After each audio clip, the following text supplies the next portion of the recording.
This call is now being recorded.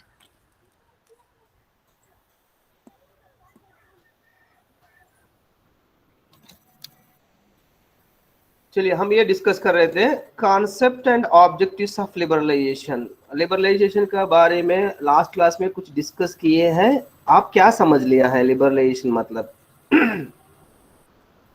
Sir liberalisation sir में उसमें वही था कि पहले जो मतलब 1994 से 1991 से जो गवर्नमेंट इंडस्ट्रियलाइजेशन पर जो जितने भी प्रतिबंध लगा रखा था उस पर मतलब लाइसेंस लेने का जो था तो गवर्नमेंट ने उसके बाद सारा चीज हटा दिया था। मतलब पीवी नरसिम्हा राव उस समय के प्राइम मिनिस्टर थे और मनमोहन सिंह फाइनेंस मिनिस्ट्री थे। उसके बाद ये हुआ सर कि मतलब इट्स कहीं सिंपल लाइक ए सर हम बोले सर किसी भी कानून में लचीलापन लाना ये लिबरलाइजेशन के अंतर्गत आता है अंतर्गत। ओके ओके और गवर्नमेंट के फेवर में जो हो सर लिबर्टी सर जो फेवर करे उसका रूल्स एंड रेगुलेशन गवर्नमेंट का रूल साइज भी कुछ कहना चाह रहा है। हाँ sir it's change from a nationalized system to privatized system में सर। ओके ओके और सुमैया सुल्ताना कुछ कहना चाहता है? सुमैया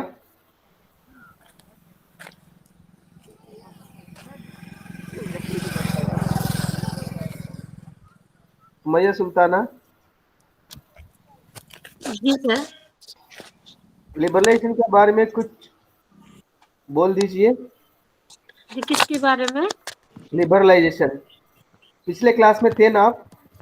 लिबरलाइजेशन आप क्या समझते हैं लिबरलाइजेशन के बारे में?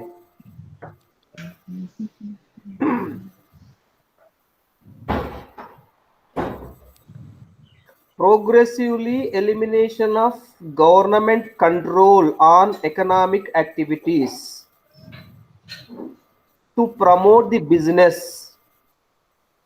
to prepare a product and fixing of price, marketing and deduction of taxation etc. इसके ऊपर गवर्नमेंट का कंट्रोल धीरे धीरे एलिमिनेट करना लिबरलाइजेशन है। एलपीजी पॉलिसी 2000 जुलाई 1991 में आया है। ये पॉलिसी में इकोनॉमिक रिफॉर्म्स करने के लिए इंडस्ट्रियल पॉलिसी भी कहते हैं इसको। उस वक्त PV Narasimha Rao prime minister थे और मनमोहन सिंह फाइनेंस मिनिस्टर थे। वहां उस वक्त जो देश में बहुत इकोनॉमिक क्राइसिस आया था तब जो है बाहर से फंड यहाँ इन्वेस्ट करने के लिए वर्ल्ड बैंक वगैरह से लोन लेने के लिए कोई भी अगर लोन दिया जाता है बिना कंडीशन से नहीं दिया जाता है। जो कंडीशंस में ऐसा है आपका एजुकेशन सिस्टम को बढ़ाना है, इस तरह जो भी कंडीशंस के ऊपर साइन किया गया है वो कंडीशंस फुलफिल करने के लिए एजुकेशन में भी बहुत सारा चेंजेस आया है।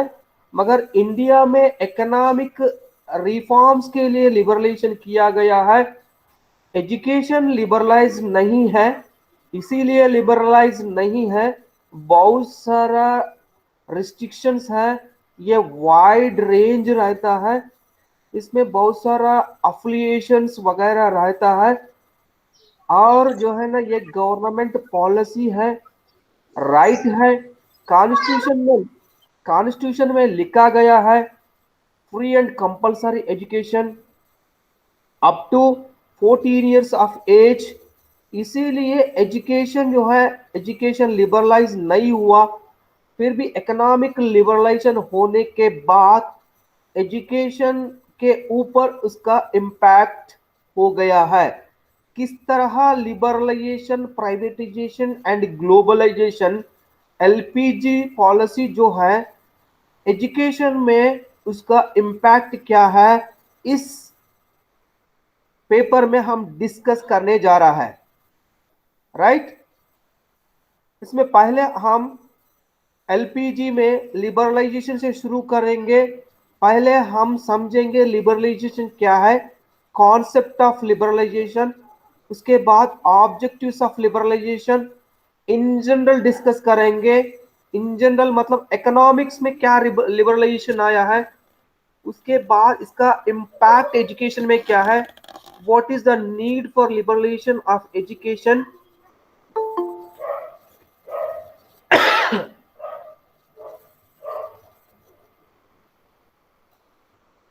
what is the need for liberalization,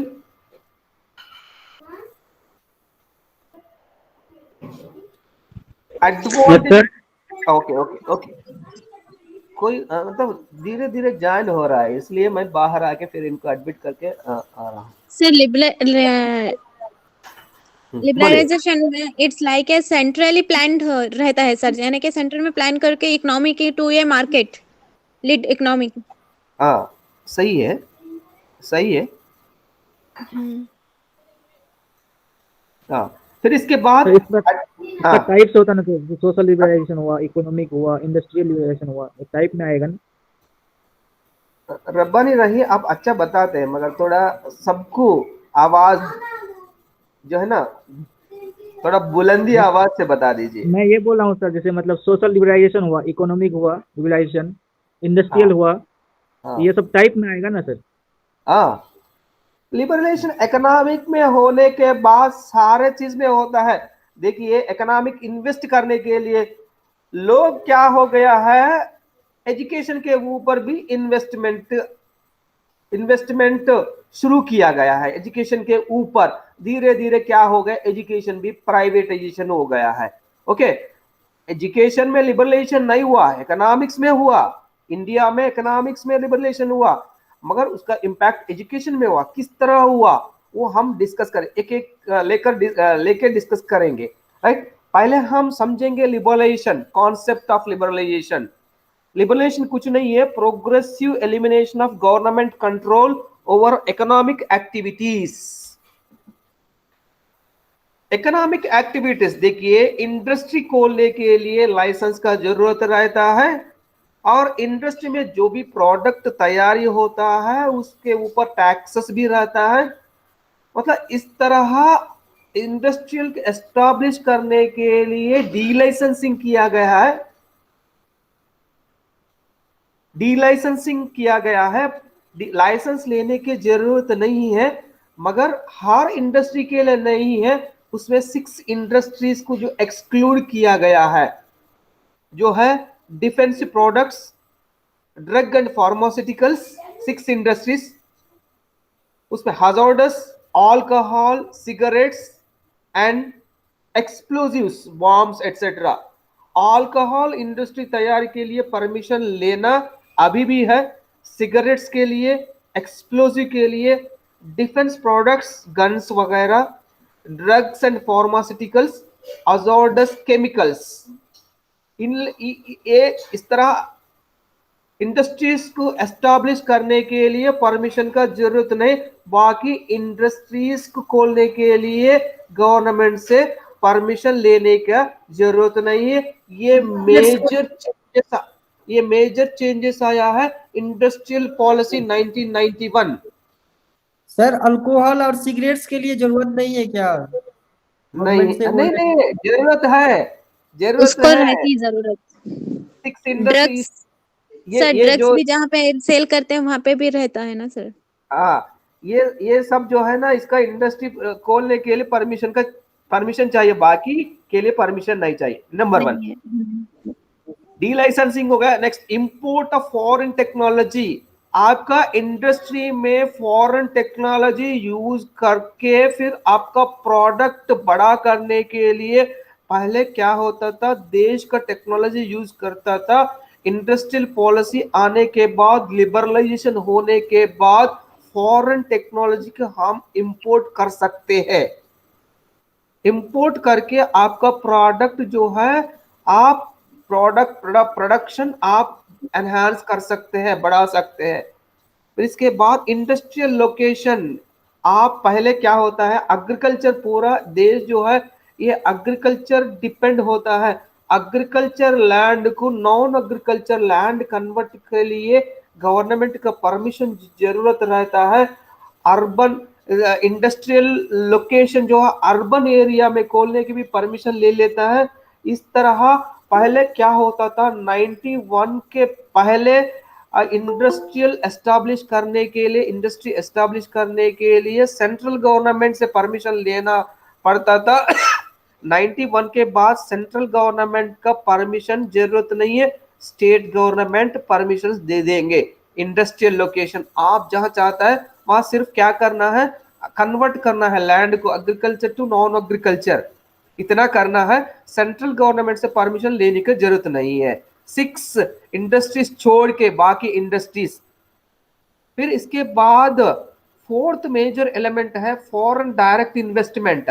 100% जो है फॉरेन कंपनीज पैसा यहां इन्वेस्ट कर सकते हैं कंपनीज के ऊपर। जब फॉरेन पैसा देश में आ गया है और हर चीज में भी आ गया है, इन्वेस्टमेंट शुरू हो गया। इसी तरह एजुकेशन में भी धीरे धीरे इन्वेस्टमेंट किया गया है, एजुकेशन भी धीरे धीरे प्राइवेटाइजेशन हो गया है। ये सब बाद में डिस्कस करेंगे, मगर एक जो है फॉरेन डायरेक्ट इन्वेस्टमेंट का भी मौका दिया गया है। फिर टैक्सेशन, टैक्सेशन में डायरेक्ट टैक्स रहता है, इनडायरेक्ट टैक्स रहता है। डायरेक्ट टैक्स क्या है, इनडायरेक्ट टैक्स क्या है? आप जो भी प्रोडक्ट खरीद कर लेता है उसके ऊपर टैक्स रहता है, that is direct tax. Indirect tax जो भी आप कमाते हैं उसके ऊपर, आप जितना कमाना है उसके ज्यादा अगर कमाए तो उसके ऊपर जो टैक्स रहता है इनडायरेक्ट टैक्स। मतलब इस तरह जो भी टैक्सेस में भी रिडक्शन दिया गया है। और कंपनीज को जो है प्रमोट करने के लिए, प्रोडक्ट्स को प्रमोट करने के लिए, प्रोडक्ट सेल करने के लिए जो टैक्सेशन रहता है उसमें भी थोड़ा सा रिलैक्सेशन दिया गया है। ये चेंजेस आ गया है इकोनॉमिक रिफॉर्म्स में इंडस्ट्रियल पॉलिसी 91 के बाद। सर जीएसटी सर इनडायरेक्ट में आएगा ना सर? GST indirect tax. हाँ जीएसटी जो है सर वो इनडायरेक्ट टैक्स में ना सर? हाँ जीएसटी इनडायरेक्ट टैक्स है। जी जी। देखिए आप क्या समझते हैं जीएसटी के बारे में, क्या समझते हैं बताइए। तो गुड सर्विस टैक्स मतलब सर मतलब उस पर टैक्स लिया जाता है। मतलब कोई भी प्रोडक्ट अगर बेचते हैं तो उस पर, या जितना भी सर प्रोडक्ट इंडिया के अंदर बिक रहा है सब पर जीएसटी है। डायरेक्ट टैक्स हुआ हो। देखिए जीएसटी कॉन्सेप्ट अच्छा है, मगर इम्प्लीमेंट करने में गवर्नमेंट फेल हो गया है। ओके, जीएसटी मतलब देखिए, अगर आप प्रोडक्ट 10 रुपीज को आपने इंडस्ट्री ने तैयार किया, फिर इससे डिस्ट्रीब्यूटर 1 रुपया लेकर फिर 11 रुपया इनको मिलता है। 1 रुपया प्रोडक्ट, 10 रुपया कंपनी 10 रुपये प्रोडक्ट तैयार कर लेते हैं। डिस्ट्रीब्यूटर जो है 1 रुपया लेके फिर 11 रुपीज को जो प्रोडक्ट सेल कर, डिस्ट्रीब्यूटर से फिर होल सेलर आता है, ये भी 1 रुपया ले लेता है, 12 रुपया हो गया। फिर 12 रुपया होने के बाद रिटेल में जो आएंगे होलसेलर से, फिर रिटेल आने के बाद 13 रुपीज हो गया। फिर इस बीच में 10 रुपीज से 13 रुपीज, 3 रुपीज डिफरेंस आया। ये 3 रुपीज कहीं भी चले जाओ ऑल ओवर इंडिया में कहीं कुछ स्टेट में अलग रहता है, 14 रुपीज रहता है, कुछ स्टेट में 50, इस तरह चेंजेस रहता है। मगर जीएसटी आने के बाद ये सब जो है 1+1+1, इसमें एक ही बार टैक्स रखे, बार बार 10 रुपीज के 1 रुपी टैक्स है, 1 रुपी फिर 1 रुपी है, फिर 1 रुपी, ये हर जगह टैक्सेशन नहीं होगा, एक ही टैक्स रहेगा। ये 10 रुपीज के बाद फिर जो भी फिक्स किया टैक्स जीएसटी 12 रुपीज कहीं भी जाओ इंडिया में, कहीं जाओ, कौन सा स्टेट में 12 रुपीज ही रहेगा। इसमें यहाँ 1 रुपी, यहाँ 1 रुपी, यहाँ 1 रुपी, इस तरह चेंजेस। ये बहुत अच्छा है, मगर इम्प्लीमेंटेशन में कौन सा प्रोडक्ट जीएसटी में आएंगे, कौन सा प्रोडक्ट जीएसटी में नहीं आएंगे, ये क्लासिफाई का बहुत सारा प्रोडक्ट्स रहता है। ओके, ये इसमें फेल हो गया है गवर्नमेंट इम्प्लीमेंट करने में, इतना है। ओके, जीएसटी बहुत अच्छा है, मगर देखिए ना, आप जो भी ट्रांजैक्शन करता है उसमें भी जीएसटी है, जो भी पॉलिसी ले लेता है उसमें भी जीएसटी है, आपका कार इंश्योरेंस कर लेता है उसमें भी जीएसटी है, हर चीज में। अब शेयर मार्केट में एक शेयर खरीद कर लो, पेट्रोल में क्यों नहीं सर? पेट्रोल में भी पेट्रोल में जीएसटी है नहीं? बताइए, आप ही बताइए। जी है सर, है, सब में जीएसटी है। हाँ? नहीं है सर, पेट्रोल में पेट्रोल में नहीं है। जीएसटी नहीं है, पेट्रोल और पेट्रोल में डीजल नहीं है। में। पेट्रोल में उसमें जीएसटी नहीं है। हाँ, टीडीएस मिनरल्स के लगा अंदर के रखा है क्यों नहीं सर। है?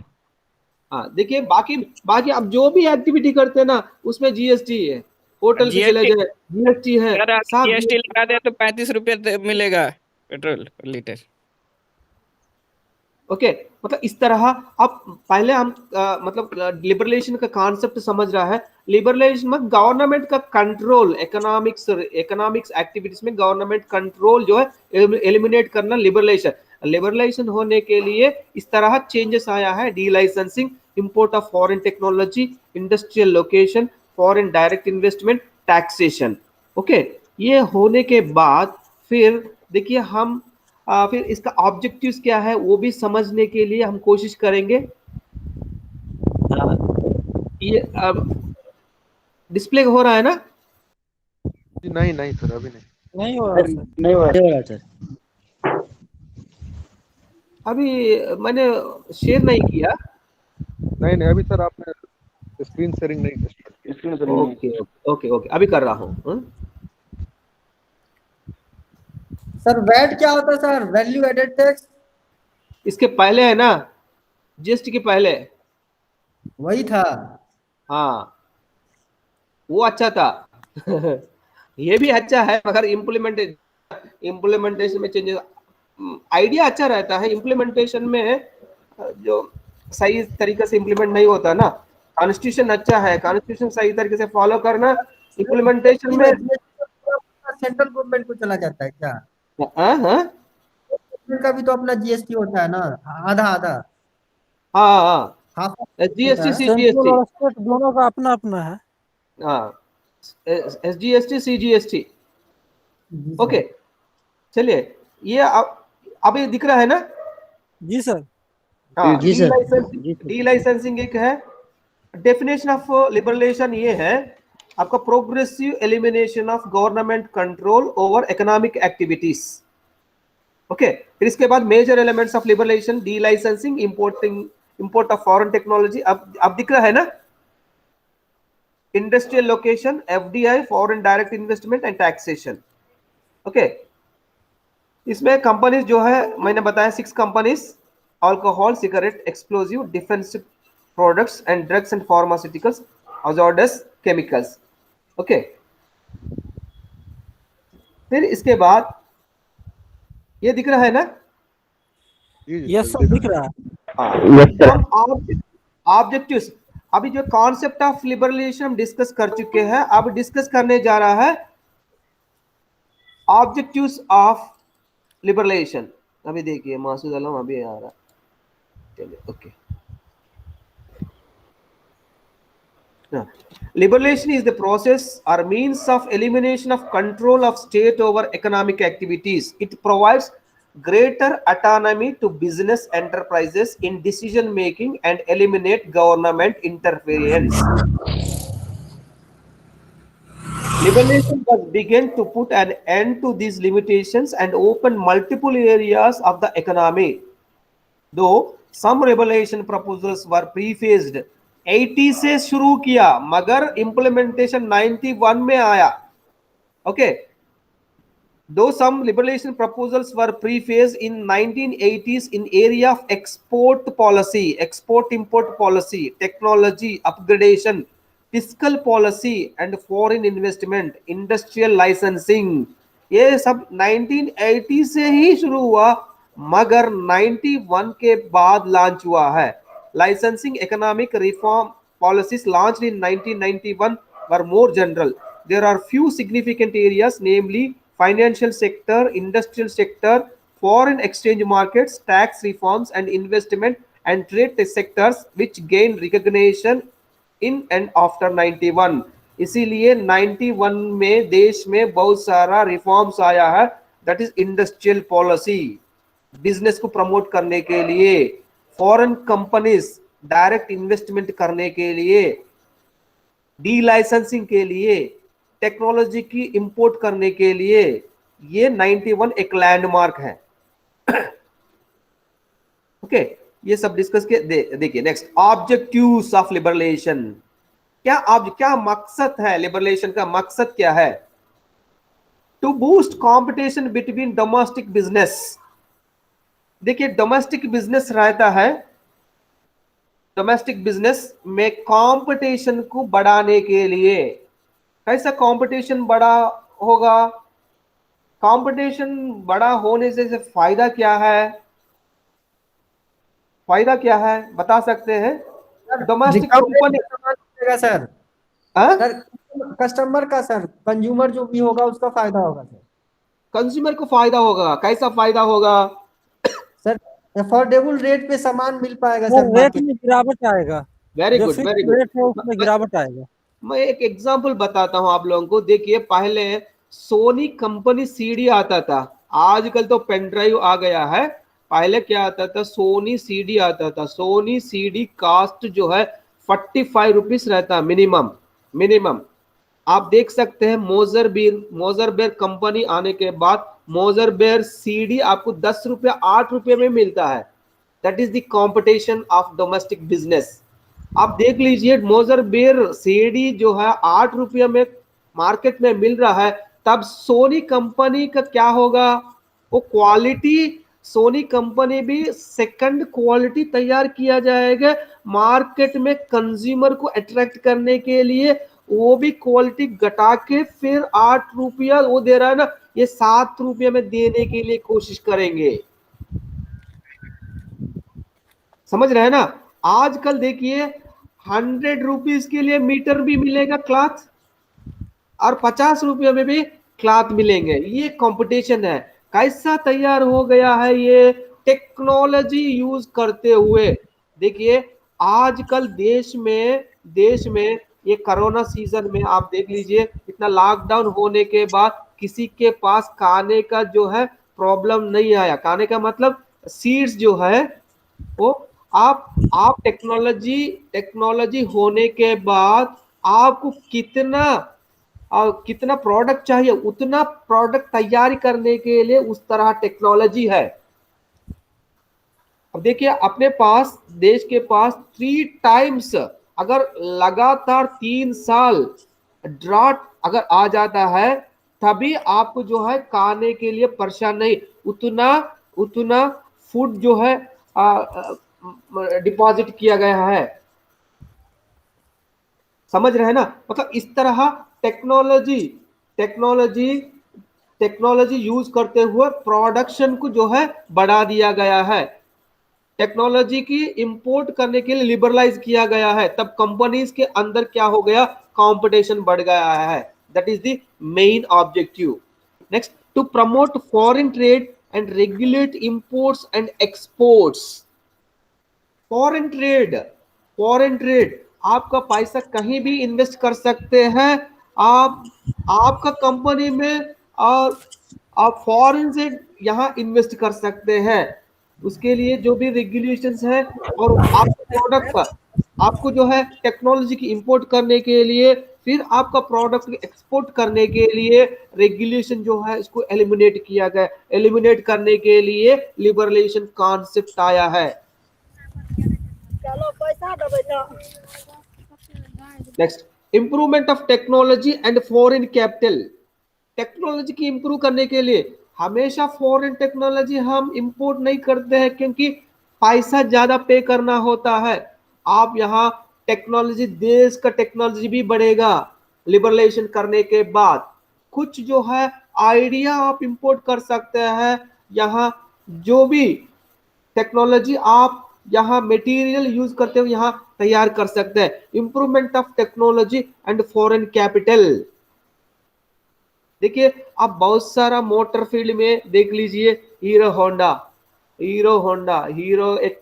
एक का है, होंडा एक का है, दोनों मिलके फिर जो है हीरो अलग, होंडा अलग हो गया।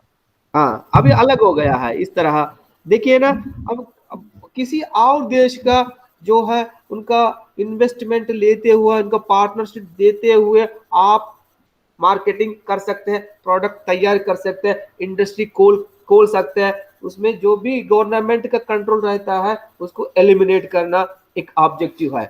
Improvement of technology and foreign capital to develop a global market of country. To develop a global market.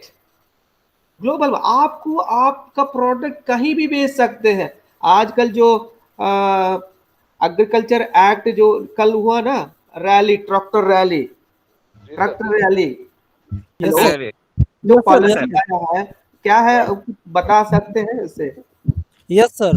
वो वो बता किसान दीजिए जो इधर। न्यूनतम क्रय मूल्य पर बेचता है, मतलब उसका जो फिक्स प्राइस है, हाँ, सरकार उसको फिक्स कर दिया है।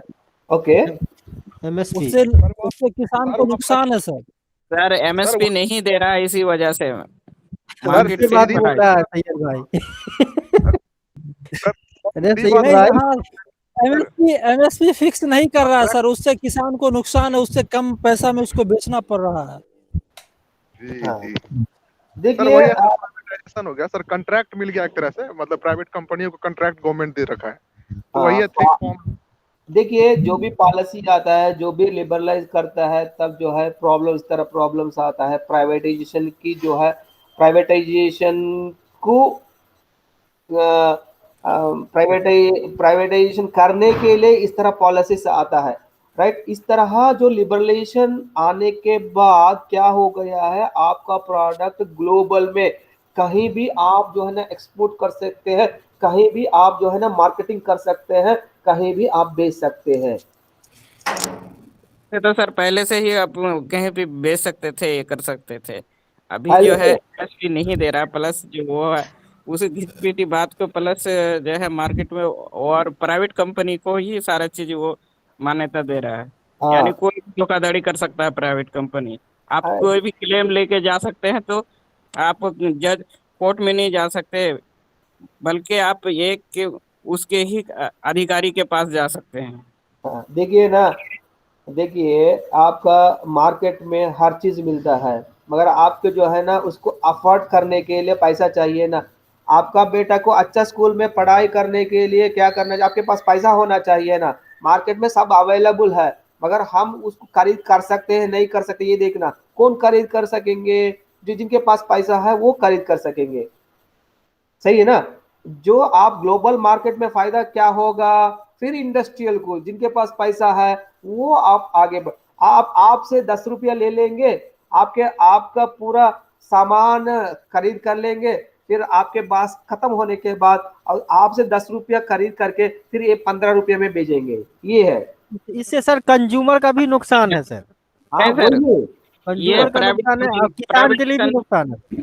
कॉन्ट्रैक्ट फार्मिंग से बहुत बड़ा नुकसान है सर, सर क्योंकि कंज्यूमर कॉन्ट्रैक्ट के लिए भी फार्मिंग में नुकसान है। यानी आलू की खेती होती है ना सर। हाँ, तो इसीलिए इस कॉन्ट्रैक्ट फार्मिंग वाले 5 साल पहले आलू खरीदा था, अब तक 5 साल हो गया, पैसा नहीं मिला सर। इसीलिए इसको सब्जेक्ट को कॉन्टेम्पररी इश्यूज कहा गया है। कॉन्टेम्पररी मतलब क्या है? कॉन्टेम्पररी मतलब आपका फादर आपका कॉन्टेम्पररी है, एक टाइम पे दो लोग जिंदा रहते हैं ना, उसको कॉन्टेम्पररी कहते हैं। आपका ग्रैंडफादर आपको कॉन्टेम्पररी है, आपका ग्रैंडफादर जिंदा है, आप भी जिंदा है, आपका कॉन्टेम्पररी है एक टाइम में। मतलब कॉन्टेम्पररी में आजकल जो इश्यूज चल रहा है उसके बारे में, आजकल जो है लिबरलाइजेशन, ग्लोबलाइजेशन, प्राइवेटाइजेशन हो रहा है, these are the current issues, contemporary issues on education, इसीलिए कंटेम्पररी नाम रखा गया है। ओके, ये आप जब प्रोडक्ट तैयारी करने के बाद, गवर्नमेंट कंट्रोल एलिमिनेट करने के बाद, आपका प्रोडक्ट ग्लोबल में कहीं मार्केटिंग कर सकते हैं। देखिए आजकल अमेजॉन देख लीजिए। सरकार की भी नियत सही नहीं है, वो एमएसपी एक फिक्स प्राइस कर देना कोई भी मटेरियल का, तो एक उसमें कोई देखिए ये हर्ज की बात नहीं है। सब सर इश्यूज डिस्कस एक करने के बाद कैसा इसको दूर कर सकते हैं बाद में डिस्कस करेंगे। इश्यूज है, बहुत इश्यूज है, इश्यूज को कैसा दूर करना है, क्या क्या जो मॉनिटरिंग एजेंसीज आना है, ये सब बाद में डिस्कस करें। पहले इश्यूज को हम फोकस करेंगे। इश्यूज इश्यूज को आइडेंटिफाई करने के बाद उस इश्यू को कैसा दूर करना बाद में डिस्कस करेंगे, राइट। आपका ऑब्जेक्टिव, लिबरलाइजेशन का ऑब्जेक्टिव ये है to develop a global market of a country, it's to reduce the debt burden of a country, to reduce the debt burden of a country। देख लीजिए लिबरलाइजेशन होने के बाद आपका फॉरेन इन्वेस्ट यहां कर रहा है, गवर्नमेंट इन्वेस्ट करने का जरूरत नहीं है। गवर्नमेंट का पैसा बचेंगे, डेप्ट बर्डन, जो पैसा खर्च करना था वहां खर्च करने की जरूरत नहीं है। खर्च बचाने के लिए लिबरलाइजेशन पॉलिसी लेकर आया है। पहले बहुत सारा गवर्नमेंट कंपनीज रहता था। आप पहले देखिए, यहां एक कंपनी है IDPL, Indian drugs pharmaceutical limited, Hyderabad में है कंपनी, गवर्नमेंट कंपनी। वहां वहां टैबलेट सिरप तैयारी होता था, गवर्नमेंट कंपनी है। ओके, वो क्या हो गया, धीरे धीरे पैसा जो है उसमें खर्च करना, इन्वेस्ट करना गवर्नमेंट बर्डन होता था। तब धीरे धीरे क्या हो गया, प्राइवेटाइज हो गया है। अभी नहीं है वो। उसमें जो कंपनी, उस कंपनी में जो काम करता था अंजी रेड्डी बोल के फोरमैन था उसमें, वो रेड्डी लैबोरेटरी एस्टैब्लिश, वो ही प्राइवेटाइजेशन है। लिबरलाइजेशन होने के बाद गवर्नमेंट पैसा बचाने के लिए किसी और का दे देना, ये है प्राइवेटाइजेशन। लिबरलाइजेशन कैसा लीड हो रहा है, प्राइवेटाइजेशन की तरफ हो रहा है। जो पॉलिसी लेकर आ रहा है, क्यों फार्मर्स इतना एजिटेट कर रहा है, प्राइवेटाइजेशन की तरफ जा रहा है। ओके, इस तरह गवर्नमेंट का पैसा बचाने के लिए, डेप्ट बर्डन को रिड्यूस करने के लिए लिबरलाइजेशन किया गया है। To unlock the economic potential of the country by encouraging the private sector and multinational corporations to invest and expand. Liberalization करने के बाद क्या होगा, economic potential of the country, economical potential बढ़ेगा, देश का इकोनॉमिकल पोटेंशियल बढ़ेगा। कैसा, बाय एंकरेजिंग प्राइवेट सेक्टर। नहीं सर, आदमी भूखा मरने लगेगा तब सर। महंगाई का मार तो आम आदमी पे पड़ जाएगा ना सर। हाँ, आम आदमी की कौन देखा जाता है। आम आदमी से कहा, हम सिर्फ वोट मांगते हैं, वोट के लिए उनको जो भी है वो दे देता है, बाकी हम सरकार को भी सोचना चाहिए ना सर, हमारी जनता कैसे जिएगी इस महंगाई के मार से, कैसे सूझेगी। सरकार अगर इतना सोचने लगे तो फिर ये गरीबी ही ना रहे। देखिए, गवर्नमेंट का इकोनॉमिक बढ़ेगा, गवर्नमेंट का करना होगा, उसके बाद देश के लिए कुछ नहीं पैदा करना होगा, सिर्फ अपने बराबर पैदा कर ले और खा ले। चलिए, देखिए, लिबरलाइजेशन कॉन्सेप्ट आने के बाद देश का इकोनॉमिक बढ़ेगा, इकोनॉमिक पोटेंशियल होगा। कैसा होगा, एंकरेजिंग प्राइवेट सेक्टर, बहुत सारा इंडस्ट्रियल एस्टैब्लिश होगा, बहुत सारा प्रोडक्ट तैयारी होगा, फिर उसका मार्केट में पैसा आएंगे। ओके, इस तरह मल्टीनेशनल कंपनीज आएंगे, मल्टीनेशनल कंपनीज को जो है उसके ऊपर इन्वेस्टमेंट होंगे, फिर इस तरह मार्केट होगा, तब इकोनॉमिक पोटेंशियल बढ़ेगा देश का। इसके लिए लिबरलाइजेशन किया गया है। इसीलिए इसको LPG, पहले लिबरलाइजेशन, इसके बाद प्राइवेटाइजेशन, इसके बाद globalization. Next, to encourage the private sector to take an active part in the development process. Private sector को जो है एंकरेज करने के लिए, प्राइवेट को जो एक्टिव करने के लिए, डेवलपमेंट करने के लिए लिबरलाइजेशन किया गया है। देखिए, आप पैसा इन्वेस्टमेंट नहीं कर रहा है, फिर जो पैसा वाला आके इन्वेस्ट करेंगे ना, प्राइवेट सेक्टर बनेंगे। उसी तरह हो गया बहुत सारा कंपनी, मैं बताता हूँ, HMT कंपनी है, आल्विन कंपनी है, अब नहीं है ये सब। पहले आल्विन वॉच आता था, आल्विन कंपनी का, अभी टाटा कंपनी का आ रहा है। मतलब इस तरह प्राइवेटाइजेशन होता है। प्राइवेट कंपनीज को एक्टिव करने के लिए, उससे देश जो है डेवलप करने के लिए, देश डेवलप होता नहीं होता पता नहीं, मगर बताते हैं इकोनॉमिक जो है पोटेंशियल करने के लिए, इसी तरह प्राइवेट कंपनीज को एक्टिव करने के लिए लिबरलाइजेशन लागू किया गया है। सर यहाँ ये कंपनी एक्टिव नहीं हो पाएगा, क्योंकि इंडिया में सबसे ज्यादा टैक्स होता है। हैं?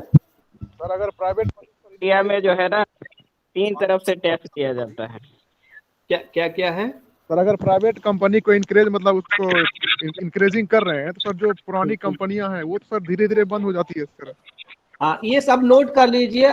ये सब जो है ना नोट कर लीजिए, बाद में हम कंक्लूड करते हैं ना। अब सर, इश्यूज सर, प्राइवेटाइजेशन से तो पब्लिक का नुकसान है ना सर। जैसे कि जो प्लेटफॉर्म टिकट में मिला करता था वो अब 50 रुपया में मिल रहा है। अरे देखिए ना, हर चीज में एडवांटेजेस डिसएडवांटेजेस रहता है, हर चीज में रहता है।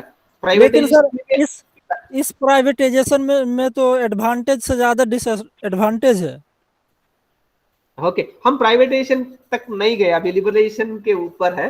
अभी लिबरेशन के बारे में बात कर रहा है, नेक्स्ट में प्राइवेटाइजेशन के बारे में बात करेंगे।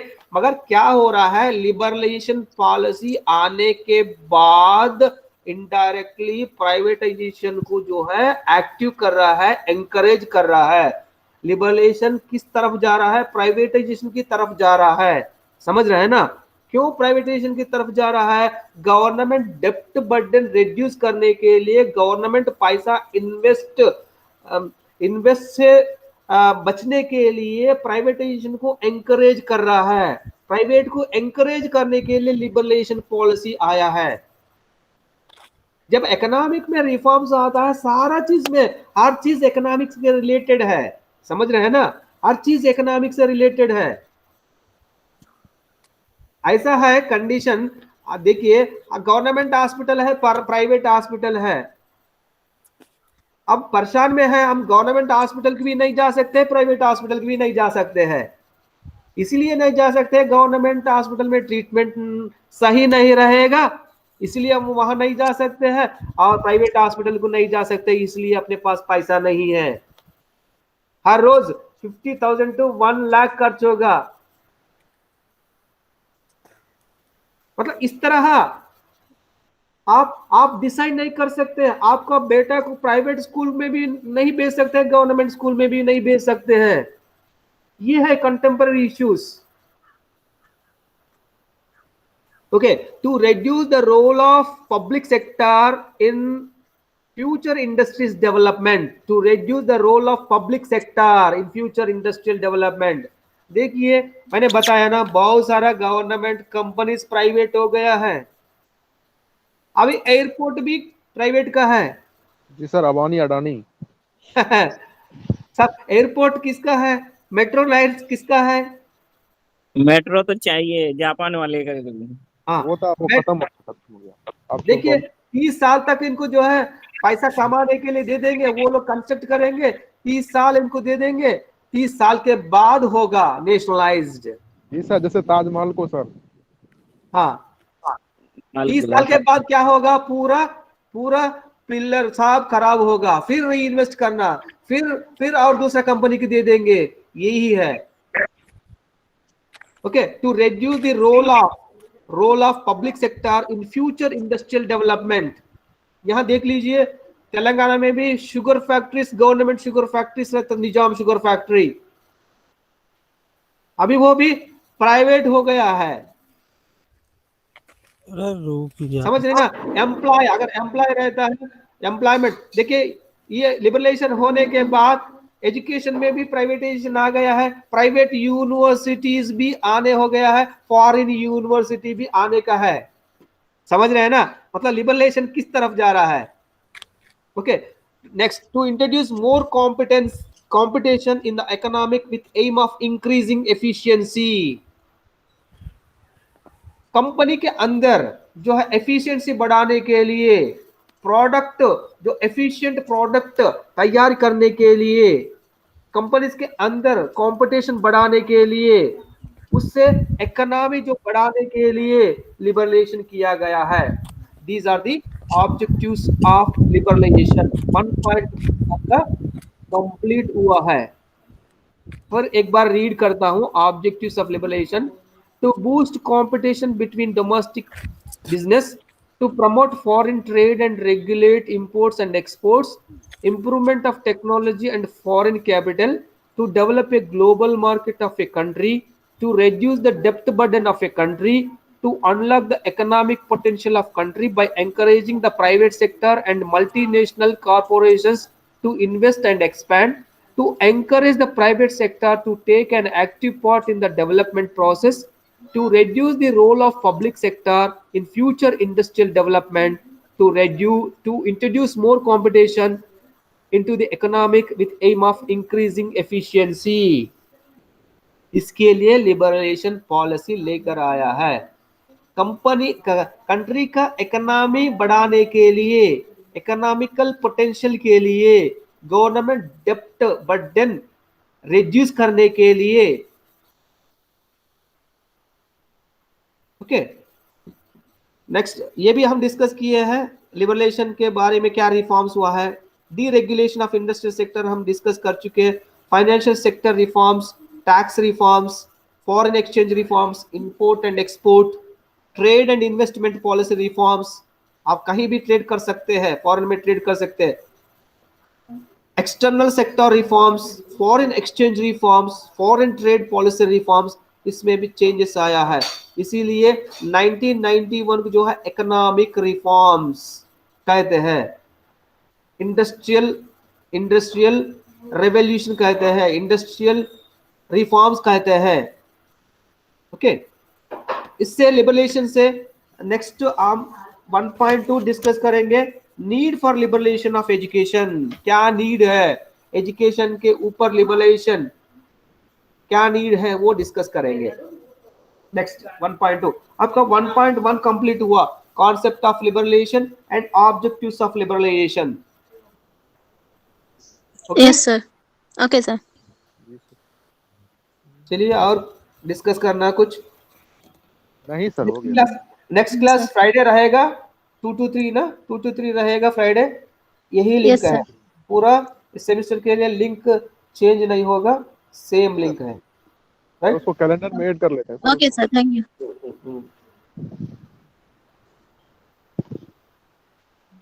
ओके, साकिब जमाल। जी सर। हाँ सर, हेलो। हाँ सुन रहा हूँ। हाँ सर, ठीक है सर।